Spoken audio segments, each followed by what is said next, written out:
সুপ্রিয় দর্শক বন্ধুরা, আসসালামু আলাইকুম। সবাই কেমন আছেন? আশা করছি যে যেখান থেকে দেখছেন অনেক অনেক ভালো আছেন।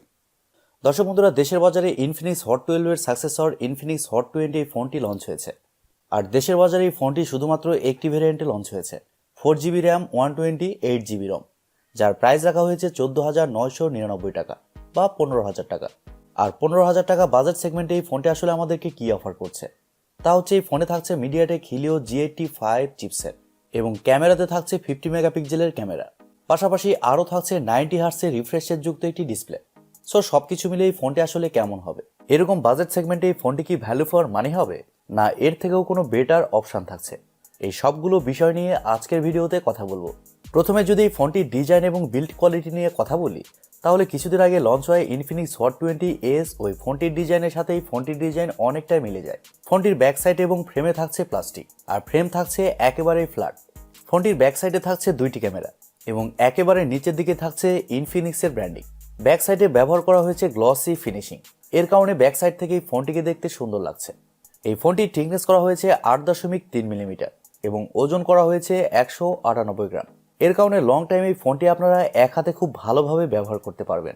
আর পোর্টস অ্যান্ড বাটন হিসেবে এই ফোনটিতে আপনারা সব ধরনের পোর্টস অ্যান্ড বাটনও পেয়ে যাচ্ছেন, যেমন 3.5 millimetre headphone jack, type C slot ইত্যাদি। আর এছাড়াও এখানে দুইটি সিম কার্ডের পাশাপাশি একটি মাইক্রো এসডি কার্ড ব্যবহারেরও সুযোগ পাচ্ছেন। ইনফিনিক্স হট 20 এই ফোনটির সামনে আসলে আপনারা পেয়ে যাচ্ছেন একটি ফুল ভিউ ডিসপ্লে, যার উপর অংশে মাঝ বরাবর পাঞ্চলের মাধ্যমে বসানো থাকছে সেলফি ক্যামেরাটি। 15,000 টাকা বাজেট সেগমেন্টের ফোনে পাঞ্চলের মাধ্যমে সেলফি ক্যামেরা ব্যবহার করা হয়েছে, এই বিষয়টি খুবই ভালো লেগেছে।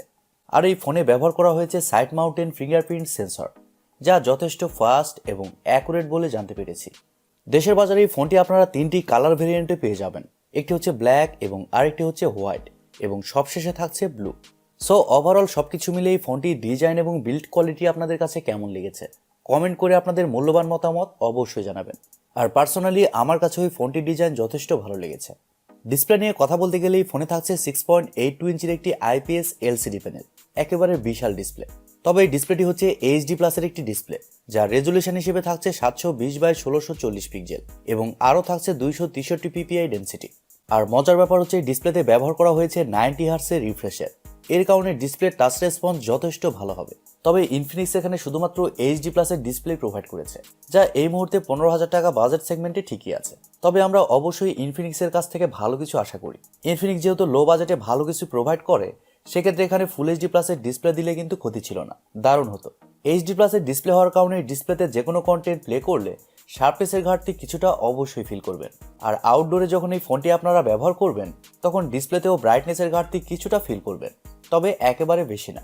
কিন্তু আবারও বলছি, এই মুহূর্তে বাংলাদেশ মার্কেটের যে অবস্থা, তাতে ইনফিনিক্স এই ফোনটিতে যে ডিসপ্লে প্রোভাইড করেছে তা কিন্তু ঠিকই আছে। আর আপনারা যদি আমাদের চ্যানেলে নতুন হয়ে থাকেন, সেক্ষেত্রে আমাদের চ্যানেলটি সাবস্ক্রাইব করে পাশে থাকবেন আর পাশে থাকা বেল আইকনটি প্রেস করে দেবেন। ফোনটির সফটওয়্যার এবং পারফরমেন্স নিয়ে যদি আমরা কথা বলি, তাহলে এই ফোনে থাকছে অ্যান্ড্রয়েড 12, যার ব্যাকএন্ডে থাকছে XOS 12। আর প্রথমে বলেছি ফোনটিতে চিপসেট হিসেবে থাকছে মিডিয়াটেক হিলিও G85, যা একটি 4G চিপসেট। আর এই চিপসেটটা কিন্তু 12 ন্যানোমিটার আর্কিটেকচারে তৈরি করা একটি অক্টা কোর প্রসেসর এবং জিপিইউ হিসেবে থাকছে মালি G52 MC2। দর্শক বন্ধুরা, মিডিয়াটেক হিলিও G85 এই চিপসেটটা কিন্তু অনেকদিন আগেই লঞ্চ হয়েছে। আর এই চিপসেটের কিন্তু পারফরমেন্স খুবই ভালো, বিশেষ করে এরকম বাজেটে। পাশাপাশি মালি G52 এর জিপিইউ থাকার কারণে যে কোনো হাই লেভেলের গেমস মিডিয়াম টু হাই সেটিংসে আপনারা ইজিলি খেলতে পারবেন। মিডিয়াম সেটিংসে গেমস খেলার সময় কোনো ধরনের ল্যাগ বা ফ্রেম ড্রপ ফিল করবেন। তবে হ্যাঁ, একেবারে যদি হাই গ্রাফিক্সে গেমস খেলতে চান, সেক্ষেত্রে ল্যাগ বা ফ্রেম ড্রপ অবশ্যই ফিল করবেন। তবে আবার মাল্টিটাস্কিং সহ অন্যান্য কাজ এই ফোনটিতে খুব ভালোভাবে করতে পারছেন, এদিক দিয়ে সেরকম কোনো সমস্যা হচ্ছে না। প্রথমে বলেছি দেশের বাজারে এই ফোনটি একটি ভেরিয়েন্টে লঞ্চ হয়েছে, 4GB র্যাম 128GB রম। আর আবারও বলছি, এই ফোনটিতে আপনারা দুইটি সিম কার্ডের পাশাপাশি একটি মাইক্রো এসডি কার্ড ব্যবহারের সুযোগ পাচ্ছেন। ক্যামেরা সেকশন নিয়ে কথা বলতে গেলে এই ফোনটির ব্যাক সাইডে থাকছে দুইটি ক্যামেরা, যার মেইন সেন্সর হিসেবে থাকছে 50 মেগাপিক্সেলের একটি ওয়াইড সেন্সর, যা f1.6 অ্যাপারচার, এবং সেকেন্ডে থাকছে QVGA সেন্সর, যা সেরকমভাবে কোনো কাজের না। আর ব্যাক ক্যামেরার ফিচার হিসেবে থাকছে quad LED flash HDR panorama. তবে ব্যাক ক্যামেরা দিয়ে আপনারা শুধুমাত্র 1080pতে 30fps এই শ্যুট করতে পারছেন। আর ফোনটিতে সেলফি ক্যামেরা হিসেবে থাকছে 8 মেগাপিক্সেলের একটি সেলফি ক্যামেরা, যা f2.0 অ্যাপারচার।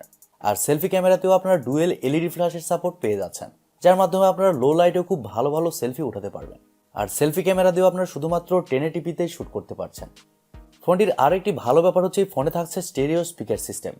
এর কারণে এই ফোনটির অডিও কোয়ালিটিও ভালো হবে। এছাড়াও আরও থাকছে ওয়াইফাই, ব্লুটুথ, জিপিএস, এনএফসির মতো আরও অনেক ফিচার। এবং ইউএসবিতে থাকছে ইউএসবি টাইপ সি 2.0। ফোনটির ব্যাটারি এবং চার্জার নিয়ে কথা বলতে গেলে ফোনে থাকছে 5000 এমএএইচের একটি ব্যাটারি। আর ফোনটিকে চার্জ করার জন্য থাকছে 18 ওয়াটের একটি চার্জার। পাশাপাশি এই ফোনটিতে 5 ওয়াটের রিভার্স চার্জিংয়ের সাপোর্টও পেয়ে যাচ্ছেন। মানে এই ফোনটি থেকে আপনারা অন্যান্য ফোনকেও চার্জ করতে পারছেন। আর 5000 এমএএইচ ব্যাটারি থাকার কারণে ফোনটিতে আপনারা নর্মাল ইউজে একদিনের ব্যাটারি ব্যাকআপ খুব ভালোভাবে পেয়ে যাবেন। তবে আপনি যদি হেভি ইউজার হন তাহলে দিনে এই ফোনটিকে 2 বার চার্জ করতে হতে পারে, যেহেতু এই ফোনে 12 ন্যানোমিটার আর্কিটেকচারযুক্ত চিপসেট ব্যবহার করা হয়েছে।